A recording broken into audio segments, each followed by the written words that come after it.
Hello guys, this is MEH podcast.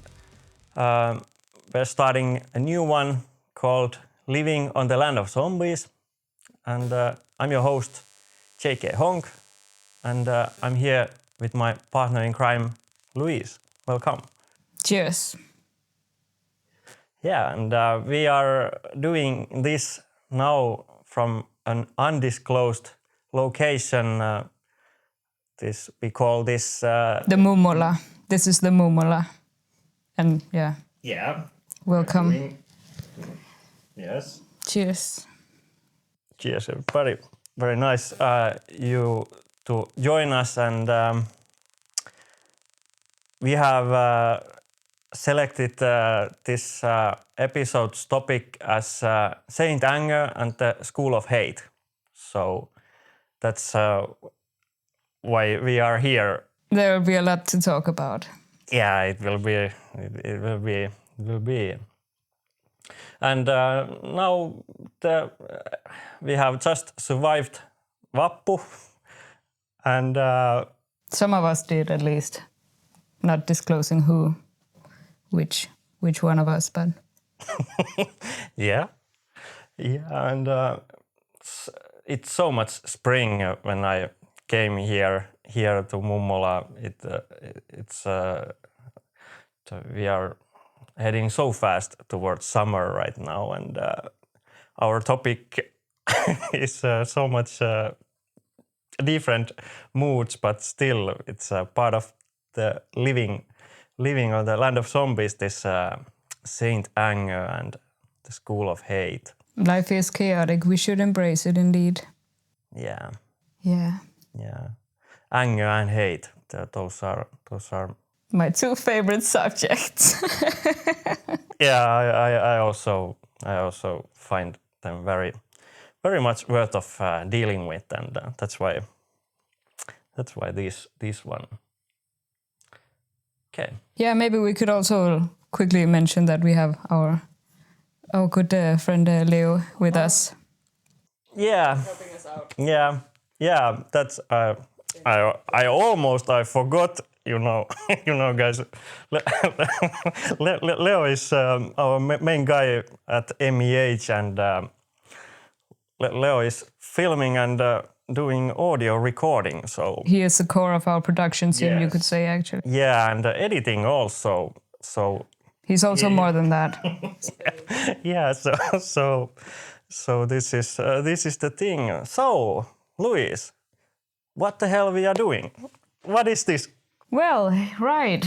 As you all might have noticed lately, it has been boring with these dreadful corona times, and not everyone survived.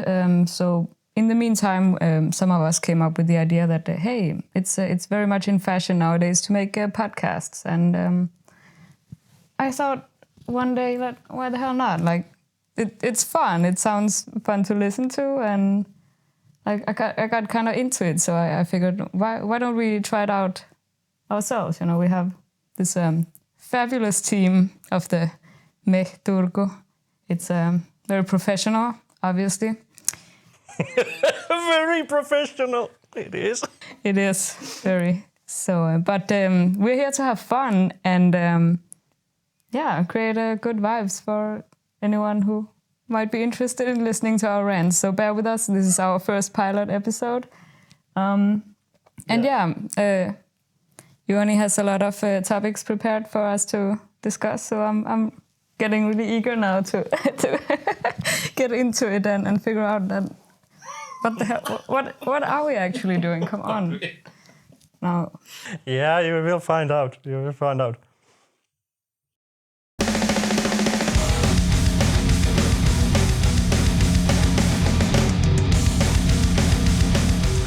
Now we're gonna go handling this topic of ours, like Saint Anger and the School of Hate.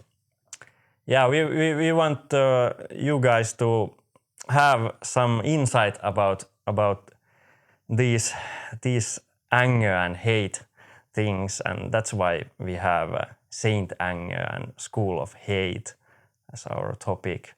Saint Anger, like Like because anger is very much like frowned upon. Oh yeah, right. In society, and then when you say saint anger, you are going against.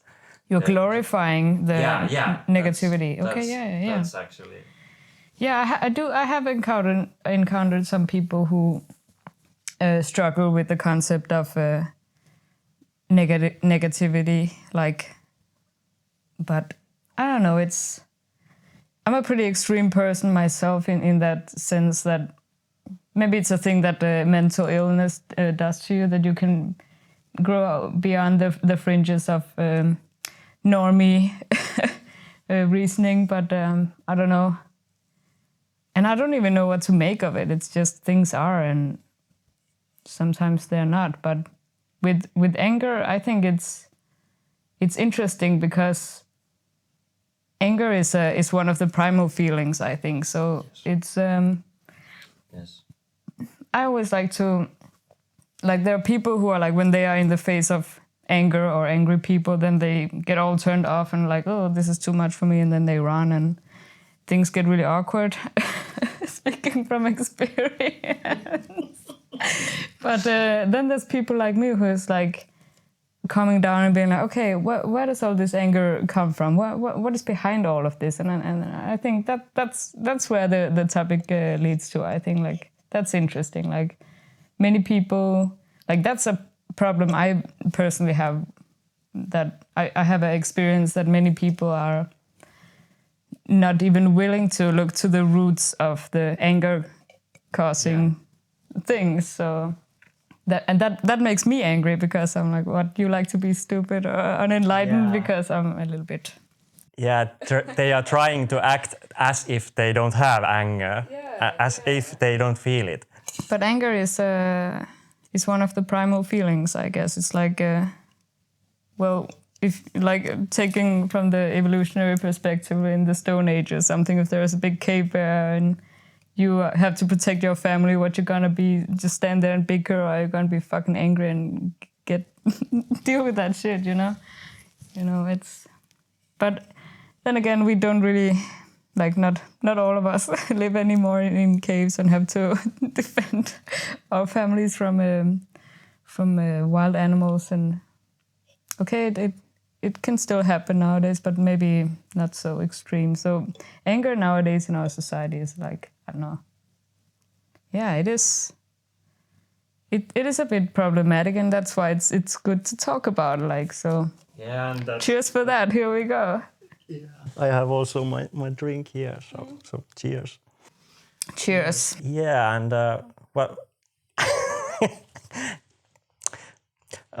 what thoughts you come up with this line that Saint anger around my neck, he never gets respect.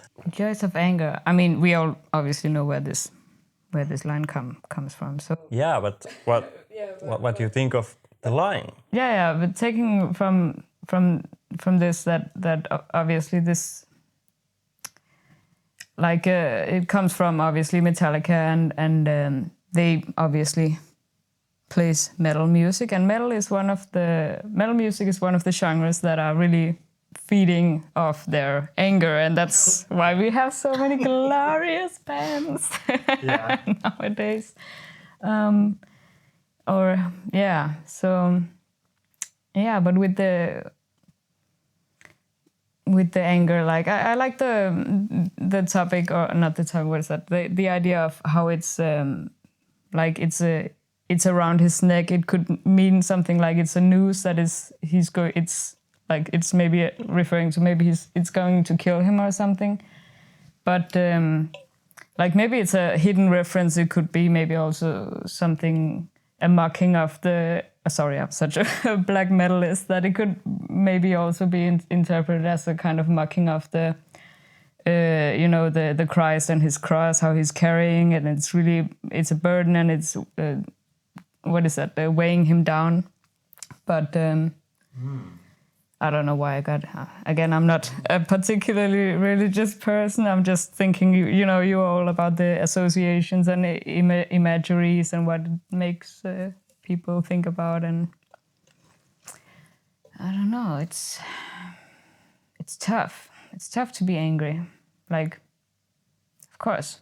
I wish I was more like a Buddhist monk who can be just like, yeah, just be at peace and just be the fat, happy Buddha and just stoicism and just throw out all of this. But, you know, when you go through so much shit in your life, literally it's just getting harder and harder. And yeah, I know what they say. It's just let it go, let it go. That's what we all have heard many times, and that's so much bullshit. Yeah, I know, right? It's no. I'm like, yeah, no. I think I like my approach better. That try and that's where the stoicism kind of come into play. Like, just calm down and listen. If you encounter an angry person, listen to them, because yeah, maybe they will be cursing and swearing a lot, but you have to listen to what they are saying underneath all of that. And if you cannot appease that core problem or the core reason for their anger, then the anger will never die, you know? Yeah. It lives on. Yeah. I also like the first line. There was two lines in that. The first one was "Saint anger around my neck," and you were dealing with that. And also my image of that is that, yeah, as you said, it comes with that person that it's around his neck, so that person isn't comfortable with that anger around his neck. But then again, he says that saint anger, so it's like. Yeah, you know, I'm like, I don't want to talk about religion because a lot of people will hate it. But this is a school of hate, okay? So everybody chill out. We will shit on it. We are not experts. We are trying, we are speaking our mind about this. And our minds are not the right ones. But anyway. Everyone has their own, and I don't know how many streams this for example, this song is like millions of streams, so there's millions of takes on. Millions of haters out there ready to roast. Yes, I very much assume, and that's great. I feel that's good. And and the second line was he never gets respect. So saint anger around my neck, he never gets respect. All right. I think. Well, of course, it all depends on your way of carrying anger with you, but so to say. But yeah, of course, like nobody likes a screaming bitch that is just raging, throwing bottles, and you know. But yeah, again, that's. Yeah, I don't know how to put it. That's where I'm like.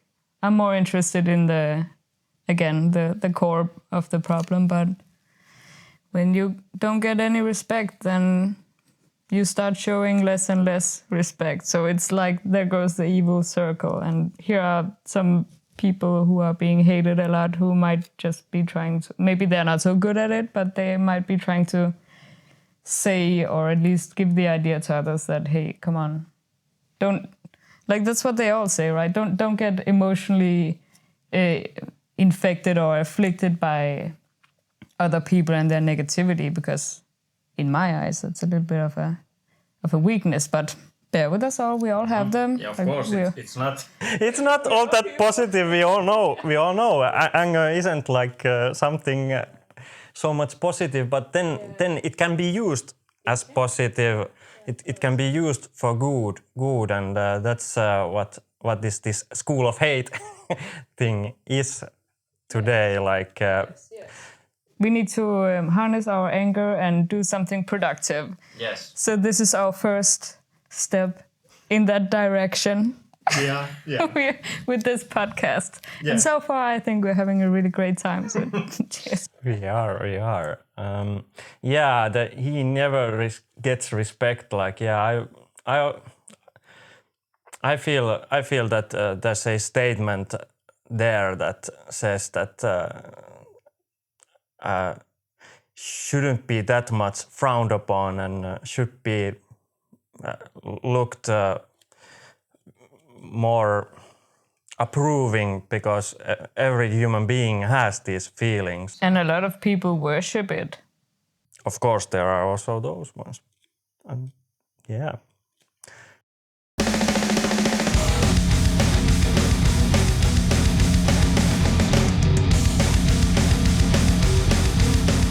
So yeah, there's different genres of hate and anger. Like the first thing that comes to mind is, of course, the aggressive one. That those are the most visible one. And, it's very male thing. Maybe that's the first thing that when you hear about anger and hate, the aggressive genre comes to mind. I understand people get afraid of that. I mean, it's like nobody likes to get slapped or hit or kicked in the face. Yeah, you that's know? right. Yeah, and that's very. Yeah, that's the most harmful genre of hate, and there's so many problems in Finland and other countries with this aggressive hate. You could call it a general problem with humans. Yeah. I guess. Because it's everywhere, but in various degrees, obviously. But even in each place, it's always in it. Like anything is relative and in various degrees. So. Yeah. And like. But maybe you tell us about the like what else, like please enlighten me, because. Of course. But yeah, like dealing with that.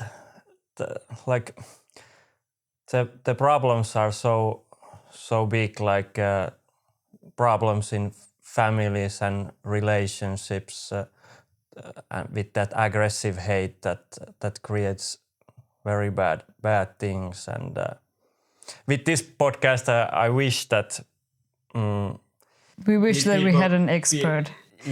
People would be able to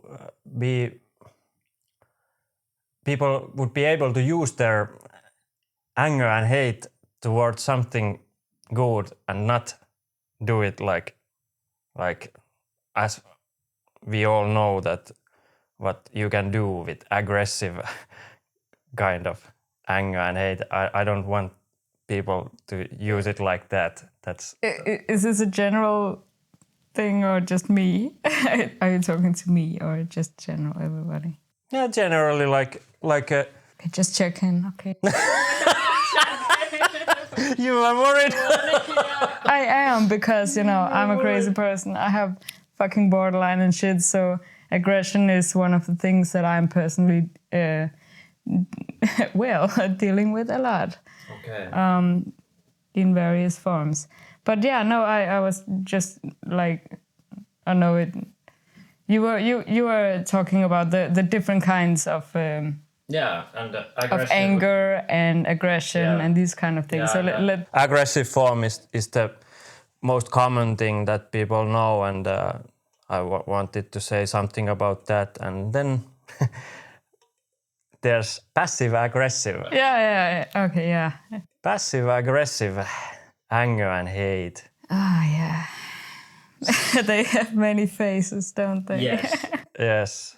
And that's a bit different. That's very much different than the aggressive one, the passive aggressive. Yeah, because it's like, I think obviously it's more like you can be aggressive, but as long as you don't touch, it's still valid.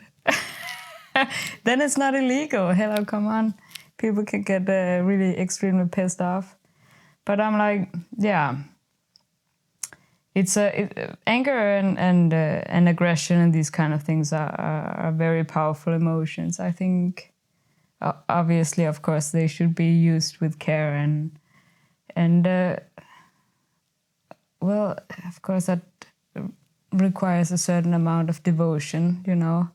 Like you have to be observant of it and accepting of it. But you know what they say, like. do no harm but take no shit. You know, I really like that. That's a good one. Yeah, that's a good one. Really good one. You're on point. Yeah, unfortunately, many people in the world are struggling with. Yeah, unfortunately. Yeah, and so many problems. Yeah, yeah. But yeah, it's not easy. It's that's why there's so many problems, because it's not easy. It isn't easy, and that I think that's where things like the opposite on this emotional spectrum, like things like forgiveness and understanding and empathy and these kind of things, that's like the more angelic flavored emotions. How can you say? Yeah, these they do come in play there, and they like, but yeah, isn't that what life is about? Yeah, we are living and learning. Yeah. Yeah.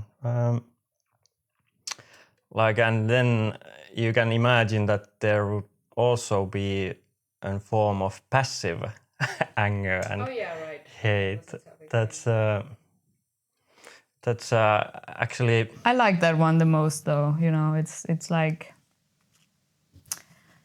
Well, I think it could also be like a crude form of teaching, or something like letting other people know that, okay, you may be fucked up somehow, but or doing something that totally triggered someone, or like it was completely out of line, and then being passive aggressive could be like a way of saying like, okay, I will I will slap you on the face, but okay, you get away with it for this time, but if you do it again, I won't be doing it with my words. Yeah, I think from those two genres, passive aggressive and passive, the passive one don't get noticed that well, but you notice when people are passive aggressive. Yeah, it is a problematic, or how to say, like, problematic. We need to. That's why we're here. We're in school here, in School of Hate. We're trying to explore why do we have these feelings, and like if like from an evolutionary perspective, if there weren't any use for these emotions, they should have in theory been sorted out from, you know, from life. But here we are, still our Stone Age kind of mind. It is embarrassing, isn't it? But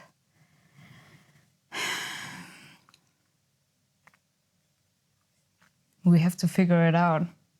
Yeah.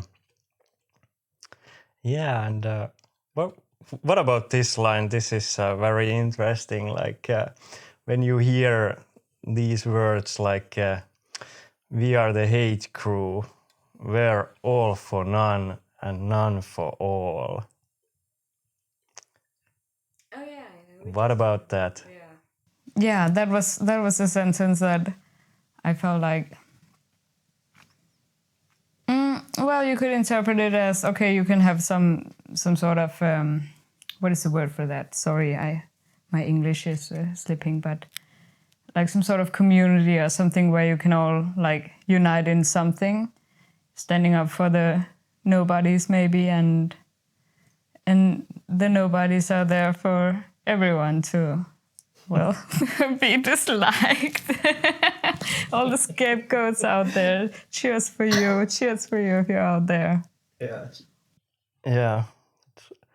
Yeah, that's very, like, yeah.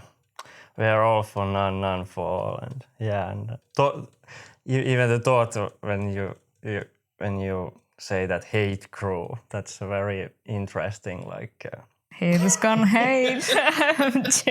yeah, there's so much haters there, and it's like, yeah, it's so bad. Hey, like. When you do it visibly and like it get noticed and you are hating and stuff, and then you are leaving out somebody, and Yeah, because some people can't be on the same trail, and I guess they must be indeed very blessed. I mean,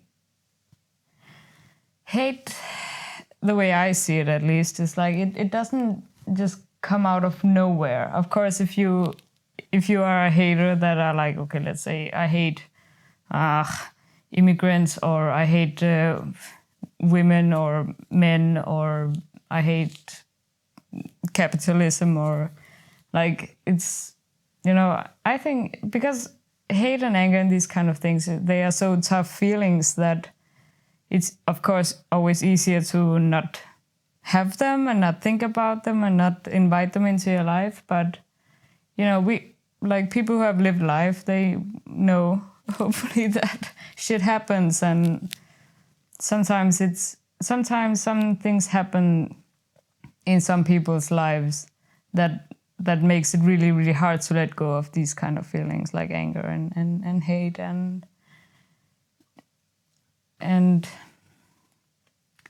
yeah. Yeah, and immediately when you are hating, then you are like dividing. That's a dividing thing. When you are hating, you are separating yourself from the subject of your hate. Yes. I think that comes down to feelings of being wronged and these kind of things. Like if somebody steps on you, then like the question is how many times are you going to tolerate that kind of behavior before you start standing up for yourself and start saying things like, okay, well, fuck you too. Like I'm not gonna put up with this shit. So yeah. And I don't know. Is it a default in some humans, or is it like some or other people are just like, okay, I can easily just forget about this and let these things go, and just gonna close my eyes and ears and mind and complete being from all of this, and just pretend that this shit never happened. And that's where my anger, after all of these steps and all of these processes, that's where my anger starts, like, not turning so much to like the happy, peaceful Buddha sitting in peace and being like, yeah, we're all friends and peace and love here. But because I think that one of the core problems that creates a lot of fear and hate and anger and all of these negative emotions is that if you suffer from these emotions, many people you meet will maybe, like you say, take a distance from that, and that will ultimately, sorry, my English, that will ultimately leave you feeling very, excluded and not included per se. And there goes that, the ring of fire, how could you say? Yeah. Hate feeds on hate, and it's sorry, I kind of lost the thread there, but No, I was with you. Yeah, like yeah, and that line that I stated here, that where the hate grew, where all for none, none for all. It continues that we stand and we won't fall. Yeah. That they are proud of hating. Okay, yeah, well, beautifully said. Yeah, when you put it like that, yeah, because, well, cheers for the hate crew. We're all in the sinking boat together. Cheers. Yeah. At least we got the rum. Yay. Yeah.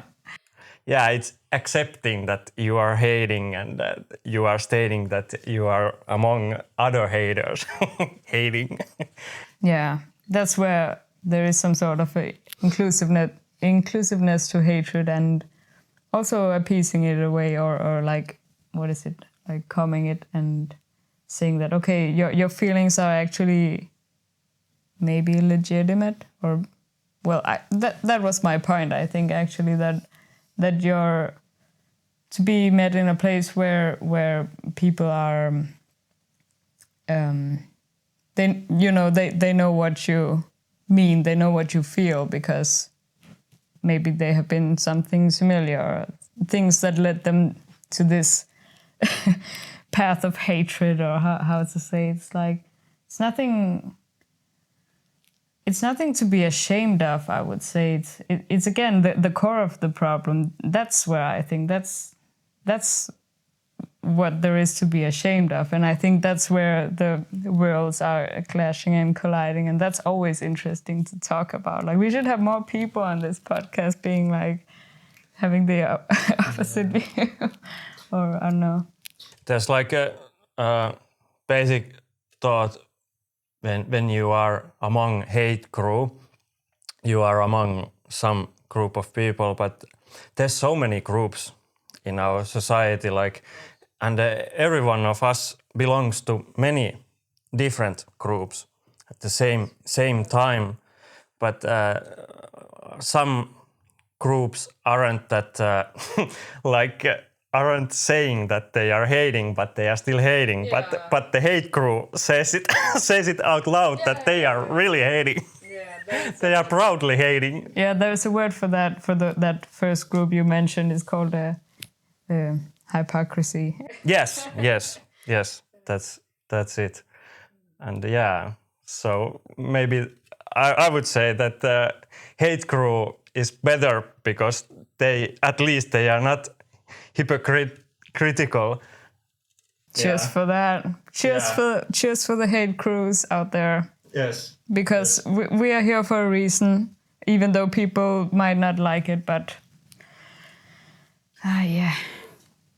Yeah. And there's another line that I thought that we could continue like when there's like you can use your hate towards different kind of things, like and as we have already mentioned that you can use it for good and bad, and some people are striving from their hatred and they are capable of directing it wisely. But some people are good at that. yes, some people are capable of that. But then there's so many people who are struggling with their emotions, and like, yeah, the list is too long to even mention how many problems you have when you are not capable of directing those kind of primal emotions towards something productive. Yeah, life really becomes a clusterfuck by then, doesn't it? Yeah. Yeah, I think a lot of people can relate to that, which is weird, I think. Like, you know, I think like people of our age group, I don't know, might be like able to relate to this, that we come from a generation where our parents, the generation before us, they were having certain kinds of expectations, or at least like this is how life is and this is how you can do it. And times have changed since then, and I think a lot of what are they calling us now, millennials or something. Mm-hmm. And the former generations, boomers, let's just generalize like U and X and whatever generations. I have lost my track already. Yeah, everybody is different, and everybody is belong to each their generation, but and their way of thinking. But nowadays, since the emergence of the internet and everything, life has, or I would say, because I had my childhood in the like a few years before the internet became a available thing for everyone, and I can really sense that there was some sort of change in life and in the way that people are thinking, and we have this kind of generation clash nowadays, because my general impression is that somehow before that always it is like that in the old days that things were easier, and it's not so easy anymore. Now we have a lot of technology that is supposed to make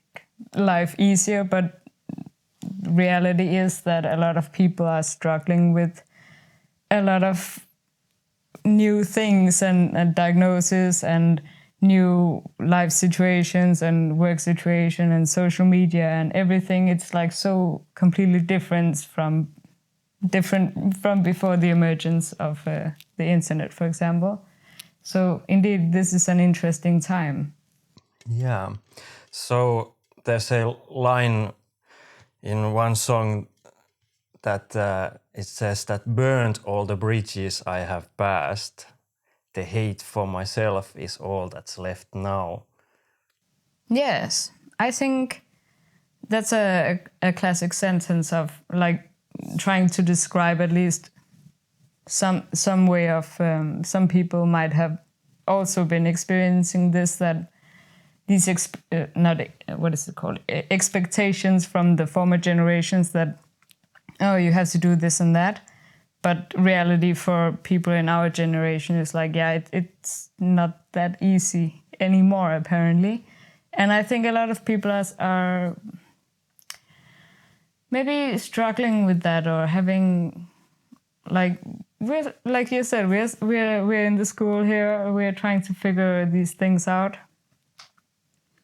And unfortunately, a lot of us who have been feeling really pressured about these things have come to find metal as an outlet for and metal music and lyrics for this to relate. So yeah.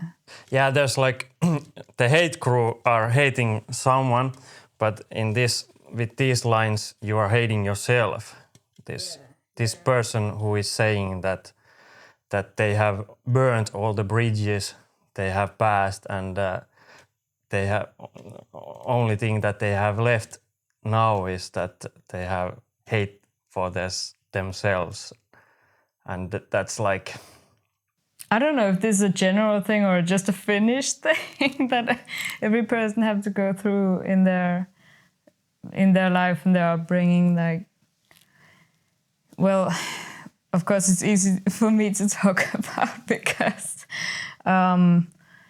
disclosure, I was born and raised in Denmark, but my parents are Finnish, and I decided to leave my parents and family and everything in Denmark and move back to Finland, and that's why I'm here.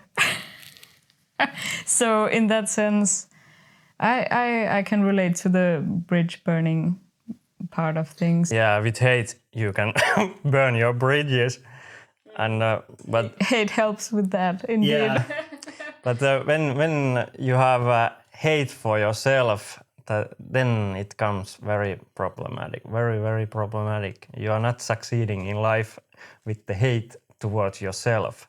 That is true. That is true.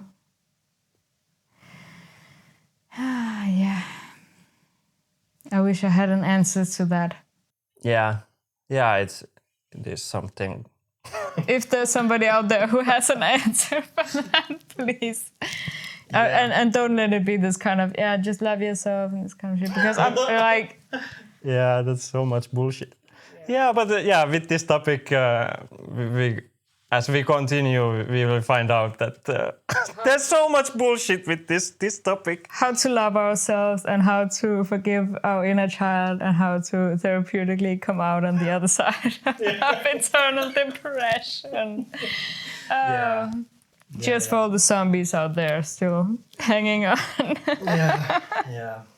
Yeah, I assume that many zombies recognize this kind of feeling. Yeah. Had to raise a zombie army. Yay. Yeah, and then you feel better when you are among your kind. Thank you for including me. That's so sweet. Thank you. Yeah. What is it that they say? When hell is full, the dead will walk the earth. So cheers to all of the reliving assholes out there. That's what's up. Yeah, that is. Wow. not being able to connect with happy people and feeling like guilty because of that you aren't able to connect with happy people? Getting really deep here. What is happiness? Like, everything to each owns, or how is it you say? It's difficult because I think, like, as we have talked about before, like maybe some people are like on different levels. I mean, we all are, aren't we? So, but I think it's in the clash between different viewpoints and different people at each their levels and each their ages and each their everything, that's where things are getting really interesting. Like it could be nice if we could all just be friends, and I think that's one of the cornerstones in my struggle in life, like, because everybody's different, but if you're too different, then life will be difficult. And I still struggle myself with finding this place in how to navigate successfully, like, people in between, like how to not piss everybody off, but also, like, that's the thing, you have to stand your ground and say, okay, this is my viewpoint, this is where I'm from. And if some people are going to be offended by that, then definitely it can be really difficult to say it in a nice way, that, okay, we are different in this opinion, but because who is wrong? That's the point of it. I think it's interesting to find out that, okay, what is actually right from wrong here? Because I would be the first one to say I'm a pretty crazy person. I'm not a normie. I wish I was, but not everyone has it that easily, and that's okay. Everybody has their viewpoints, and everybody should be respected, and that's maybe also where it gets back to the whole point of anger and all of these emotions that we have been learning about today in this lesson of School of Hate. That I think when the hate and the anger is not being heard and is not being met at a level where it's like, okay, you are feeling that you're actually being heard, and your words and your opinions actually have a value. That's where people get really pissed off, like, when they don't get to have a say in anything, because what's the point of existing then, Yeah. And yeah, that's very easy to relate to, because it's not every time everyone gets hurt in life, but there's always that indicator, like, sometimes some people do actually, in fact, de facto, they have it worse than others. And so in that sense, there's a lot to talk about, I'm not an expert, and I'm not a psychologist, and I'm not, I'm just a common zombie. So I'm just like, it's hard to navigate in. I mean, I can totally, it's so hard. I can totally relate with living people, because I tried, but I gave up a long time ago. So there is that. Here is me. But that's that's also freeing when you give up. Then you free yourself. Give up on the living standards. Yes. Yes. Yes. Yeah, it's too hard, and it's terrifying. We have this whole generation of like we talked about before, like the like millennials, and we are like, okay, just trying to make ends meet, and it sounds also pathetic, and it's like nobody wants to have a fucking pathetic life or a pathetic viewpoint of life, but I don't know what it takes. I think there is something in, and that's why it's so difficult to talk about, because we don't even know fully what it is. Like, it's just the way things are. But why are things this way? Like, we live in this kind of society, in this globalized, what is this called, society in this world, and everything is getting mixed up. All these different cultures and different viewpoints, and it has become so easy to get your word out there. But if you're a person who are very, maybe, I don't know, slightly introverted or don't get your point out there so easily, those who will shout the loudest, of course, will have their say. And that's, so as you say, that's fucked up, you know, because we're a lot of people on this world, and we all should have something to say, and many of us have things that are not so easily said, and that's good. That we should actually, I think I would encourage people to embrace more of these media and these outlets, and letting people know, like, what the hell is going on, you know, like, get out there and... Yeah. So, like, when you have rage and anger and hate, and you don't know how to direct that, and it's not that specific when it's what towards it is, the rage that you how, where, what the subject, and there's a song dealing with that, and it says that betrayed desires and a piece of the game. Despite all my rage, I'm still just a rat in a cage. That's like very much dealing with that kind of feelings, that you are not happy and you are actually in rage, but then you feel stuck and you don't know where to direct that, and yeah, that's a difficult part, how to divert, or how to, like, put your anger into good use. It's like some people get it, and for the rest of us, it's like incredibly difficult. So, yes. So cheers to you out there. It is difficult, and for some self-healing advice, it's just like, okay, it is difficult, but you can do it. You can make it if you try. Yeah, and but be smart about it.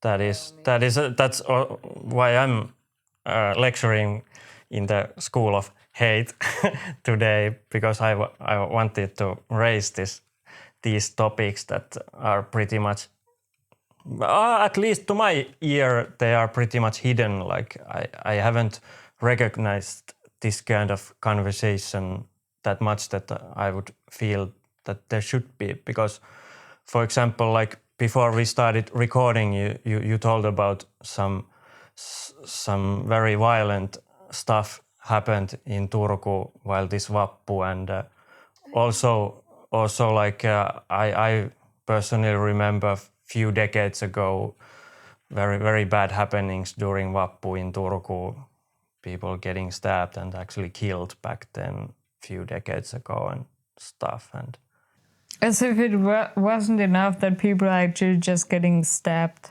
in itself. Like, okay, of course, when people die, it's a huge tragedy, and yeah, because of stabbing, you die. Yeah. If you don't get help.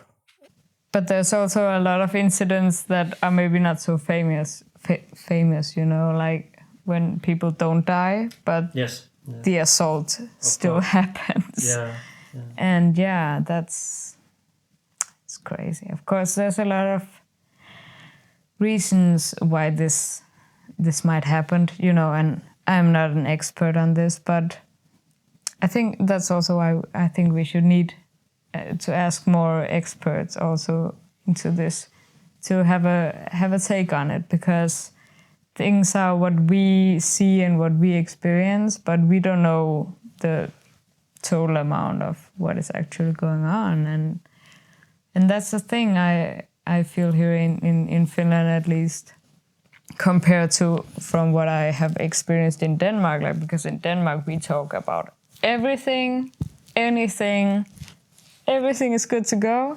But in Finland there is still some things like that you don't really talk about. Of course, it's like this everywhere, but it's like the degree of how much we are talking about and how much we're not talking about. And I think in Denmark we have a thing called freedom of speech. At least that's what I took with me from when I came from Denmark. That any silencing of the truth is contributing to the problem, the original problem, you know? And I hate that. That is what is fueling my fire.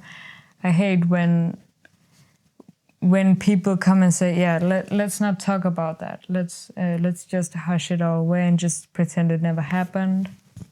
Because life is weird, and a lot of, sorry to say, fucked up weird shit is happening. And the only way to get to the root of these kind of problems, I think, is by going there and talking about it and looking into the core of the problems, you know.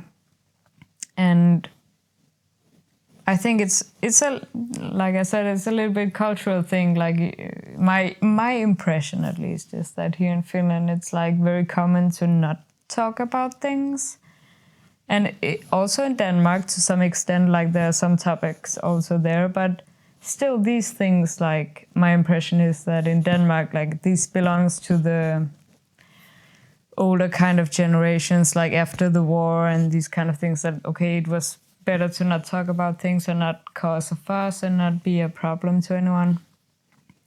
And I think Finland is well, because the situation obviously is different here in Finland than in Denmark, and has been and possibly still is. But again, I think, like, because nowadays, as I was talking about before, with the globalization and the internet and information and knowledge is so available for everyone, these old ways are just, it just doesn't work anymore. Because if there's some gray areas about some topics where people don't know enough about it or don't know about it, of course they want to figure that out, and if there are some things that are preventing them for that, for example, like, I don't know, society or government or what do they call it? Politics. No, oh sure, sorry, my English. You know, people who have an interest in covering up the truth. That's some of the things that, you know, makes me a little tiny bit angry. So, because it's like, I think the truth should be for everyone, and information should be available to everyone. But when it is not, and I guess this is a clear symptom of the society that we live in today, that if there is no clarity, if there's no, like, if there's anything that is what is it called, shady or something, there's a lot of people who are going like, nope, this is none of my business, la la la, this shit just simply doesn't exist. And that's 50% of the problem, if you already have a problem, you know, if you know what I mean. And that's why I think communication is key. It's very important to talk about these things and get it out there and make people feel like, okay, if you feel like a freak, you're probably not alone. Yeah, you know? Most definitely you are not. Yeah. So there is that. And I might be a one zombie in the crowd, but I want to let other zombies know that, hello. Yeah. You might be dead inside, but life is still going on, and you make a difference if you try. But please don't be weird. Just do it in the right way. Don't do the bad things that we all know they are so bad. Don't do that. Be nice. Try not to. Try to avoid doing those bad things. Lots of things to fight for, but sometimes the fight is wrong. That's my quote for this 1st of May. I would say this Vappu. Yeah. The feelings are allowed, but then when you act stupidly upon your feelings, then it's not allowed anymore, and it's actually very stupid, and that's why you should go to a school of hate.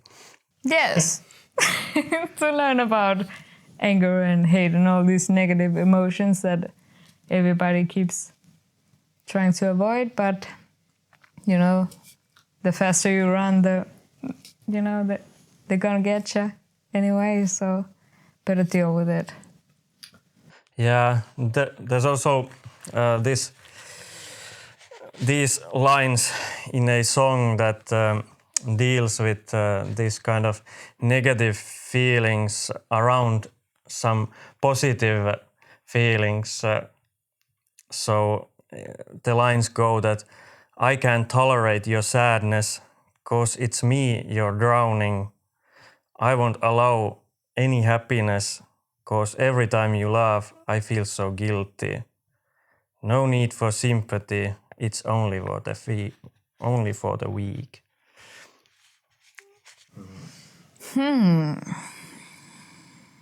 Any wise woman would stay out of this discussion. Because it was not written by a woman. The words were written by men. Yeah, they were like So you should give your take on this. I have been talking for so long and everybody has already died. I'm sorry. But this is the voice that will never be heard. Yeah. Giving it up for you. It's like I have experienced this kind of thing that, for example, my classmates, they seem like normal, and I feel not normal, and I feel very excluded, and I see them being so happy, and I have felt pretty bad. So I have felt guilty out of that, feeling so bad at the same time that other people are seem so happy. So. Well, then maybe it's time for you to stop being the rat and rid yourself of that cage. And I'm not telling you to become a snake, but if you are a man, you can go be a man. But please be man wisely. And this is a topic for maybe the next episode of MEH Productions podcast. Might be. I don't know. But I was talking about those experiences that everyone has, because people go to school when they are 7 years old, and from then on,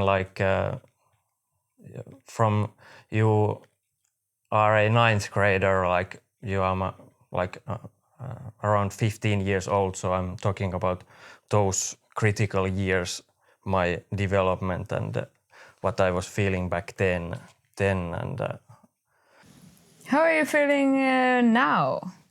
How I'm feeling now? I'm feeling much better, and I'm more comfortable with my feelings, and because when I was developing, I wasn't that knowledgeable. Of course, life experience gives you good things, and this is. Of course, bad things. That's true.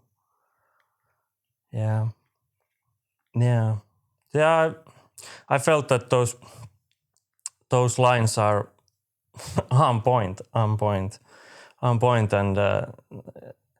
when they say no need for sympathy, it's only for the weak, they are like going strong, and they are like empowered. I would disagree with that, because again, it depends on how you use it. Like if you're just being sympathetic, you can be like, oh yeah, that's too bad, boo-hoo. Have a napkin, dry up your tears. Have a cry biscuit, like we say in Denmark. And nothing will change. It's like, yeah, okay, there was a good intention. Yeah. But the hate was still fueled. Yeah. So. When you experience pity from other people, it won't make you feel better. And when they are saying that no need for sympathy, it's only for the weak, that they are dealing with this. Yeah, many artists have been mentioning the same, noticing the same detail about this kind of trying to help, but it's not really so helpful. Not saying that you shouldn't listen to people if they have something to say, or if they are reaching out, if they are in a dark place. Of course, you should. Like if anyone you know, they should. If anyone of the one you know are having a hard time and are trying to reach out, you should lend at least an ear to them, because shit is real, you know. I don't know what's going on with them or anyone. Yeah, being there for them, that's the most important. The words are secondary. It's just being there and expressing that you are with them. That makes a difference. And just if you just mention a word or two, it might make actually the difference, even though you think it's nothing. But people are so capable of feeling out other people and what they are meaning, and what's the behind of the meaning, and what tone they are saying those words, and so on. Those are the most important things. The actual words are very secondary. Yeah, the point is to make people feel like they are being heard and their struggles are taken into acknowledgement. I think that helps a lot. Third level is to make a change in the world so that, I don't know, less people suffer from these kind of problems. But again, I'm no expert. I'm just a common zombie thinking about these things and how to avoid other people becoming like me, like undead living semi-non-being people, never being heard. And because if we are people, we all have something to say, and I think we should all be heard, even those with the quietest voices, I think. Yeah, that's it. Some people are loud and some people are not, and also those who are not capable of expressing themselves like it's in a normal way. So yeah, we should listen to them and not demonize them, because how are we gonna rid ourselves from the demon without identifying, at least to some extent, with them? But I guess that's a topic for another session. I feel that I have been very touched about this Alexi Laiho dying end of last year, and like he was so present in the media and present in the music world, and when he passed away just 41 years old, I have felt lost because of that, like what happened actually, and I've been trying to myself like get used to the idea that he's gone, and there's the music that you can listen that he made, or 25 years period he was making and releasing music, and he was very much expressing the hate, and we actually were dealing with one of his songs that hate crew Deathroll previously, and there was released one song that he did, one of his last songs, that he's saying that my three furies, I need you tonight, please forgive me for what I've done. Alecto, enter page, Magaera, with your sweet rage. Tilfoseia hits you like a flash flood. Fight, fight, fight. So count your stars, Alecto, enter page, Magaera, with your sweet rage. Tilfoseia, paint the sky with blood. Fight, fight, fight. Oh, but this is a conjuring. Yeah, it's like, I don't know, like... Very yeah, typical Finnish thing. Like, you can always just conjure some demon, like ancient one. Like, yeah, that's what they are talking, that Megaera and Alecto and Tilfoseia, yeah, they are those. But yeah, like, there was released a promo video that he did 1.5 weeks ago before he passed away because of his liver failing upon him. He sounded good, that song, Paint the Sky with Blood. It's an amazing song, but then when you see the promo video and you see Alexi... honorable discharge. Yeah, somehow. But yeah, somehow it makes sad. Yeah, of course he died because of bad choices that he made during his life. He wasn't living healthy, and he abused his body. Of course, there's bad luck involved also in that his system failed upon him. But then, like, he's saying fight, fight, fight. It's like, oh my God. And doing that promo video while he's suffering, I don't know. Yeah, I did talk about that. I think it's a very typical Finnish thing. I think he fulfilled his how do you say, his job, his chores with great honor. And like you said, he has many followers and we all love him, you know. It was a great loss indeed, yes. But all the good ones, they get to go, don't they? Leaving the rest. But of course we all go sometime, but 41 years old and your system failing upon yourself, he was so young, and but his mind was so strong.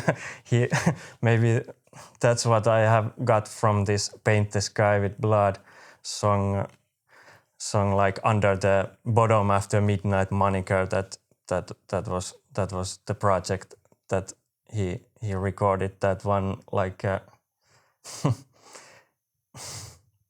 I don't know, when you hear he screams twice in that song in the beginning of intro, during the intro, he screams, oh my God, it goes so deep when I hear that, and I feel quite frightened actually, because it's so, I don't know, and yeah.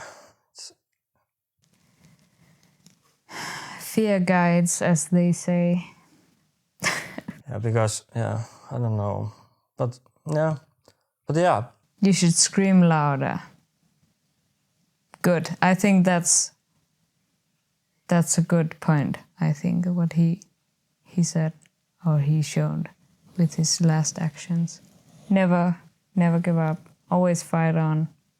That's what I like about Finland. That's what I like about living here. Like, okay, but I guess life is like that everywhere. Just sometimes it's hard, but if you have Sisu, then you are going to fucking totally nail it. Yeah. And there is that. There is no sentence after that.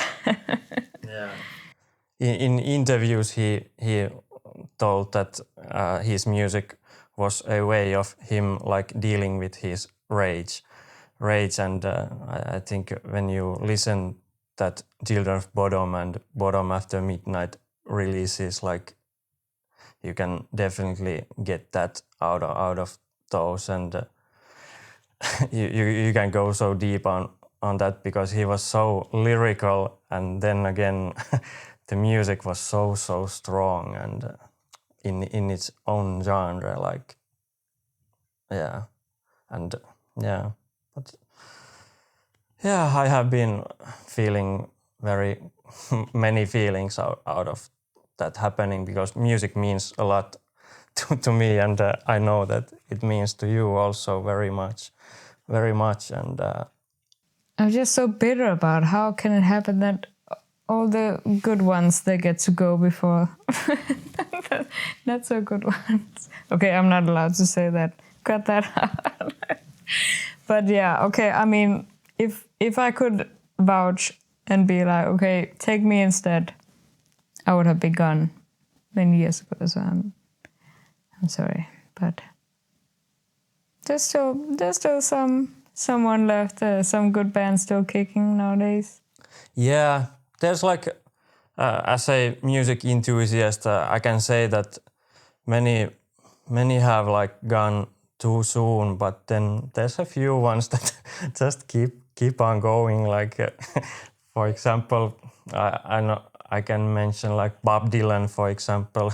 He's which is a totally different genre. but he's been in music like since 1962 was his debut album, and last year he released his newest one, and there's like I think 39 albums there, and he's in a few weeks he's gonna be 80 years old. Oh my God, he's still going? Is he still kicking? Oh my God. He's still going. Yeah, he's, I guess, I don't know. I don't know what to say about that because I don't know, I've said enough already. I'm like, okay. Every music taste is different, but I'm like, okay, we have these guys still kicking. Okay, Ozzy's still alive. He hasn't died yet. Yeah. Of course, he has health issues. Parkinson disease isn't that nice to deal with. But I don't know. Oh no! He will not die soon. He will just proceed. He just needs to drink some more bad blood or something. I don't know. You know. Yeah. Not in this. Yeah. In this era. And in Finland, for example, very famous musician Ismo Alanko, he's still going. He started releasing in 1980, was his first release, and he has been going strong with his Hassisen Kone and Sielunveljet and Ismo Alanko Säätiö and Ismo Alanko Teholla, and he's rolling with the sisu. might be, but yeah, the common thing among those musicians mentioned that they have a big passion towards music, and Alex's system failed, but then I wanted to mention some musicians that Alex had the greatest passion for music. I mean, damn. Children of Bodom has a massive production. Like, I mean, when I lived in Denmark and I was getting into the metal music sphere, and people who know me, they were like, you're from Finland, so you obviously know Children of Bodom. I was like, yeah, you know, that there's a lot of bands from Finland. I'm like, they were waiting in line for me to be processed, but okay. I just eventually had to accept that, okay, they are one of the greater ones. I think I might have actually seen them a few times, maybe during the festivals or concerts. You know, sometimes, you know, you see bands, but you're like, okay, maybe if they're not your, the star of the program, then maybe, okay, you recognize they are there and they are great, always doing a great job. Yeah, they Alexi got to perform to a lot of people in different continents during the decades. They started doing music in Espoo and toured the Finland and toured the Nordic countries and toured the Europe and toured Japan and toured United States and toured Australia. And they have their fan base also in Denmark. I can vouch for that. I know there are people out there who are crazy about this band. I am too. I'm just not the greatest one because there's like so many bands in the world, you know. There is, of course. Of course. So Everyone of us has a different taste, and that's why we are talking about. Because of course. But every time I have been listening to, maybe that's why I sort of like haven't been noticing it so much, because every time I heard it, it was just like, yeah, this is how I roll, you know. So I'm just like, okay, not paying maybe so much attention to it like I should have. So shame on me, but we have the records. That's the good part of music. That they never die. Yeah, records don't die. Yeah, yeah. Even though, yeah. I personally enjoy listening to dead people's music. I don't know if that's a normie thing or not. Yeah, I also have some favorites of those ones. That, for example, Jimi Hendrix music I have listened a lot, and he was very famous going so young. But yeah, why I wanted to mention some living musicians that have been able to continue even though they have gotten older. I wanted to just mention that it's not, you don't have to die young to be a great musician. You can like be 80 years old and be still relevant.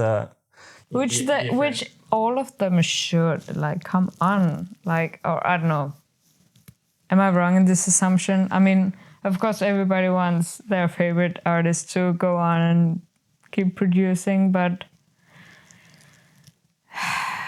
this is a part of death positivity that sometimes, you know, when some people are really good, like for example Jeff Buckley or people like that, like they suddenly die and the whole world is left in absolute shock and horror and complete loss, you know.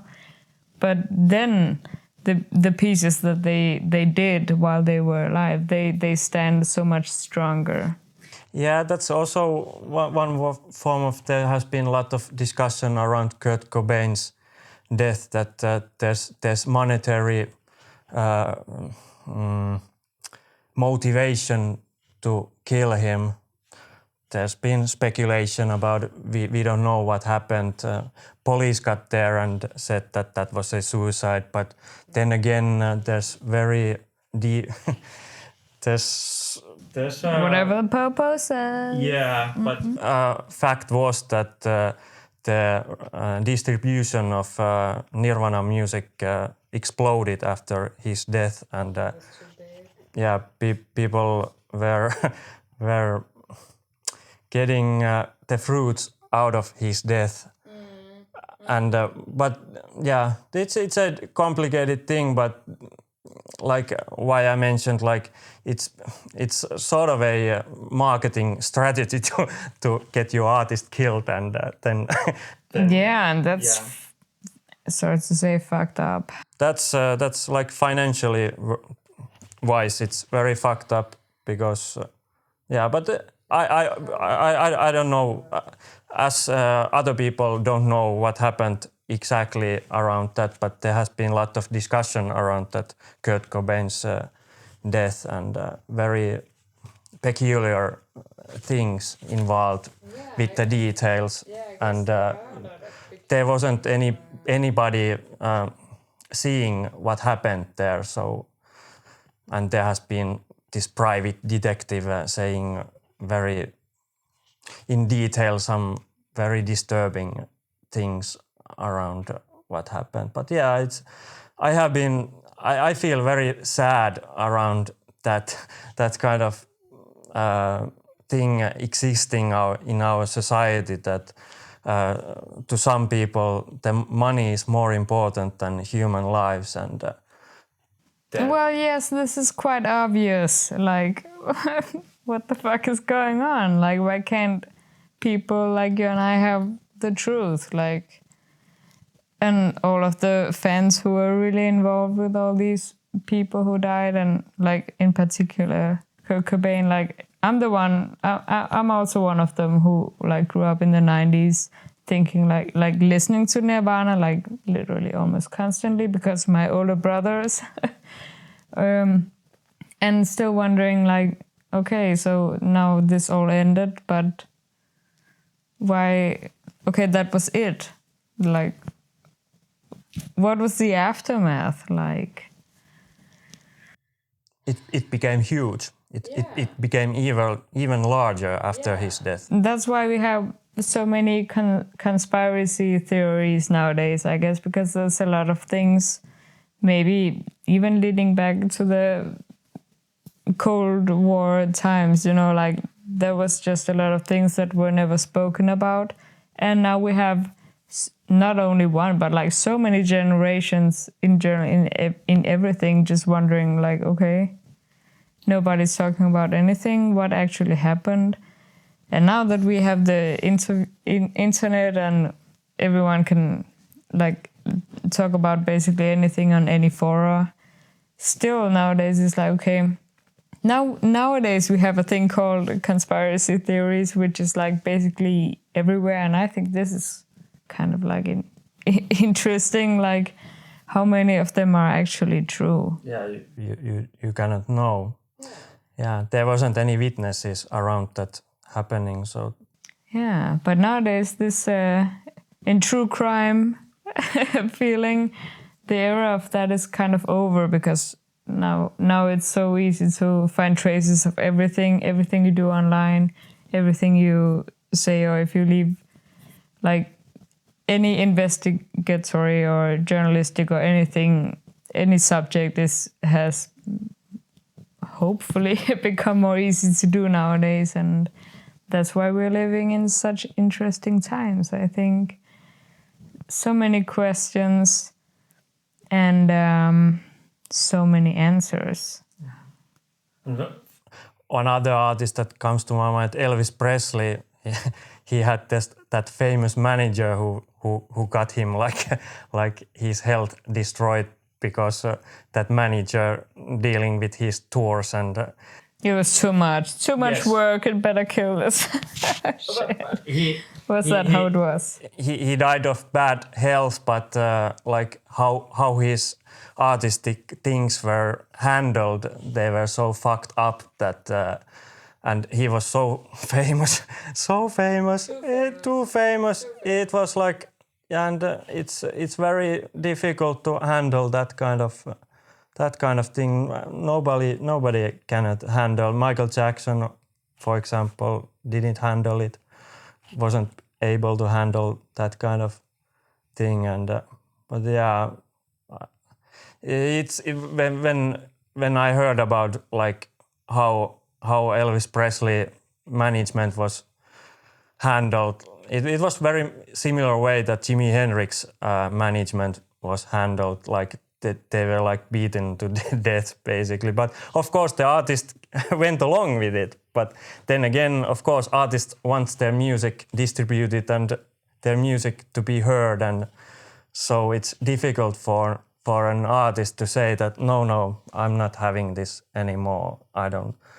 No, yeah.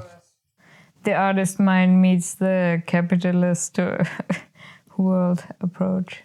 Yeah, like it's so important to choose who are you dealing with, and people make mistakes. I think, for example, those persons made mistakes. Jimi Hendrix and Elvis Presley, for example, they made a huge mistake choosing a wrong manager. Well, what options did they have is the question. Yeah, but yeah, it's there's of course involved with art. There's the financial side, and of course, always there's a contradiction there, and that's why there's also some very unfortunate things. But of course, fortunately, there's also those kind of managers who are interested about their artists' health and so on. So big up for them. But unfortunately, there has been some cases that haven't been interested at all and showed so much lack of interest towards. There's so much to take on about this, do you know? Even like, just for example, nowadays cases like that has come up again, like cases like Britney, for example. What the fuck happened to her? Like all throughout my life, since ever Britney stopped appearing as a pop star. Not that I'm a pop person, don't get me wrong. But you know, everybody knows Britney because it's Britney, bitch. So, oh hey yo. And I have all these years when we didn't hear anything from her, I was wondering like, what the fuck? Like she was so huge. Like what happened to her? Like even though I'm not like vibing with her music so much, but as I grew older, actually, I was like, what the fuck is going on here? Like, there's something, you know, nobody's safe apparently. Like, no matter how huge you get, there are somebody else who can come in and completely destroy a game. Just like that. And that makes me so angry. Like, what's going on here? Yeah. To normal people, it happens in bad workplaces. There's those kind of managers in. They are everywhere. Like and setting up bad circumstances around different jobs and that is what needs to be spoken about. I think this is what makes people go angry and mad because like there's absolutely no need for this. Everybody is suffering from it, but there are a few people who are making money out of that. And those people who are making the money, they get away with it. And everybody else, like on the cost of everyone else. So it's like,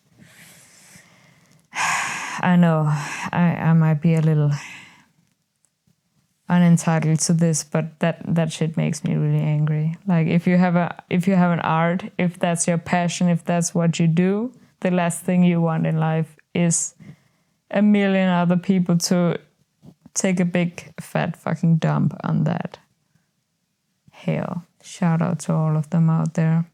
Yeah, there's so many obstacles, and of course we have just talked about some famous musicians, and as we all know that good music can have one listener, or then they can have billions of listeners, and still it's good music. Both of them are good music. So, well, the point here, I think, is like if you are making an art, then the artist should have like the fame and the profit of that, and not literally everyone else like just feeding off of that. That I know that's how the world works, and that's why I'm so mad, because it's like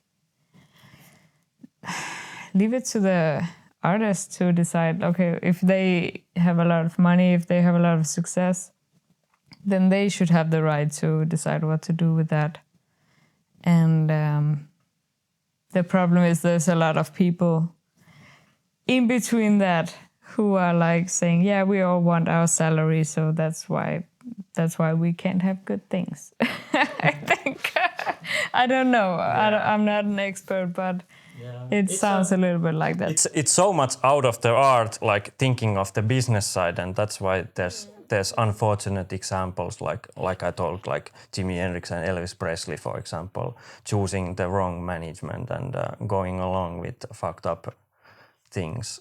Like, yeah, but I understand very well of those artists.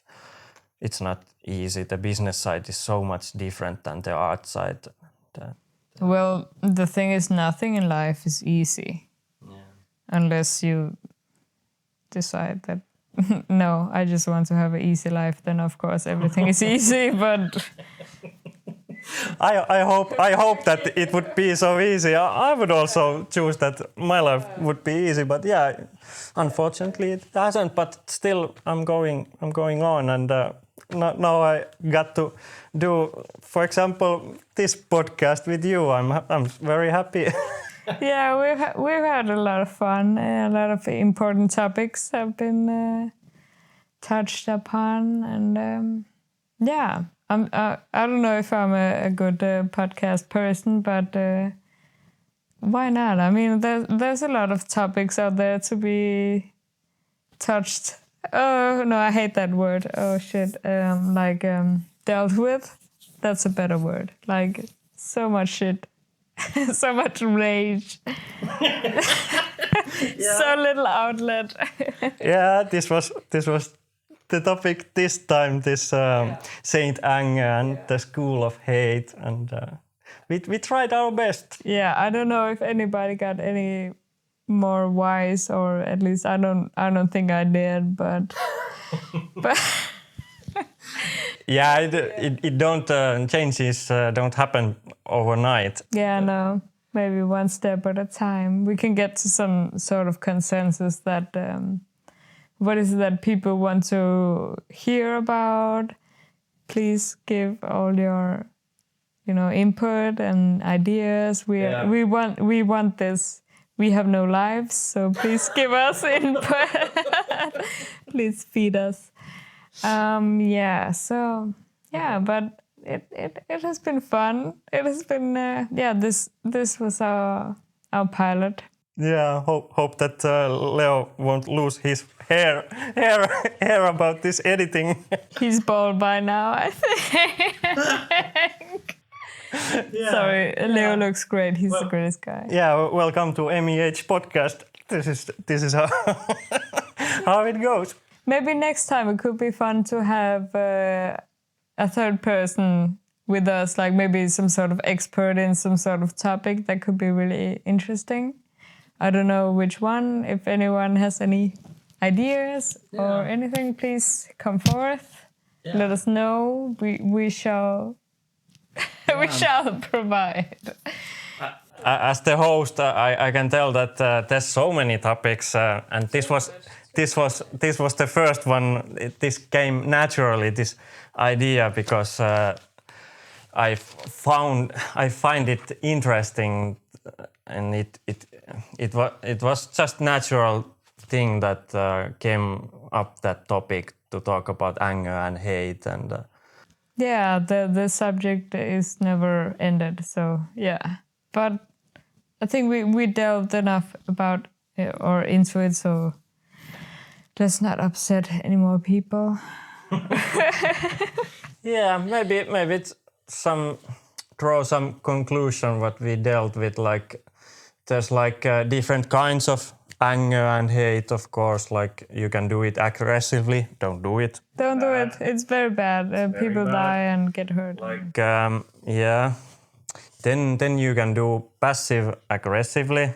That's like okay. That if you do it in a comedy, it's funny, but then it's called sarcasm. There's a word for that. It's called sarcasm, by the way. So that's a good form of passive aggressive if you use it like that. But then when you are passive aggressive among people at your workplace, some people might lose their shit.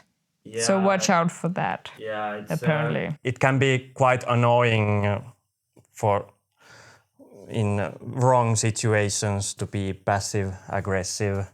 My advice is, like, if your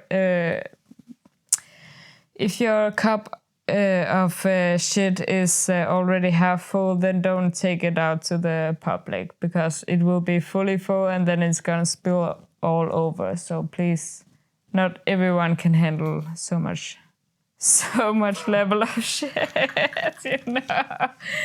So, but don't take out your knives and stab people and throw rocks through windows. That's crazy. But of course, they aren't doing that out of they're like they haven't been thinking that now I'm gonna like stab. Or maybe those people weren't heard to begin with. Maybe they felt stepped on and they didn't have any other outlet. Yeah, that's it. And of course there's... It's not an excuse, it's bad. Don't do that. Yeah.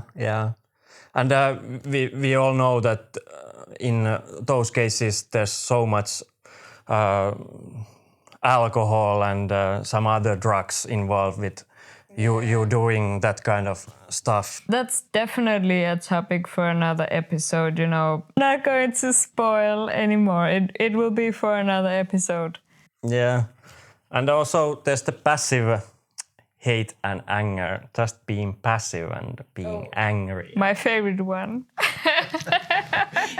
Hateful, angry and hateful passively. Yeah, I personally find it amusing and interesting. I mean, just because it's there doesn't mean that it's wrong. Yeah. Of course, depending on the subject and everything, but... Yeah, at least you are not hurting anyone being passively. At least not physically. If your spirit or emotions or God was hurt, then I'm sorry to say, but in Denmark we have this thing called a crying biscuit. You could have one. They're very cheap in the shop. Just have one and cry about it. Ah, interesting. I haven't heard it. We call them tudekiks in Danish. Okay. So it's a biscuit that you can have when you feel like crying. Okay. Okay. Yeah. As our listeners and watchers, like I'm a Finnish person, and she is also, Louise is also a Finnish person, but I'm a strange abomination. There it is. She's been born and raised in Denmark, so that's why we are talking in English because Finnish language isn't that easy when you haven't like...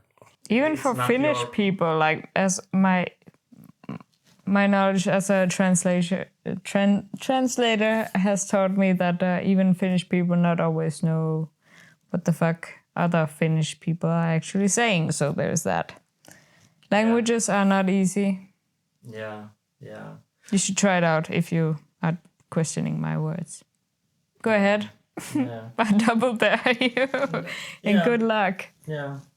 So basically, those might be the points getting out of this, and also maybe the thought just that it's okay that you have those feelings. Don't feel bad about feeling like... Or if you feel bad, please do, but don't be weird about it, okay? Don't act upon other people. Don't make other people feel it too, like, but... Yeah. And you can get help if you are feeling bad. You shouldn't be alone with that. And do.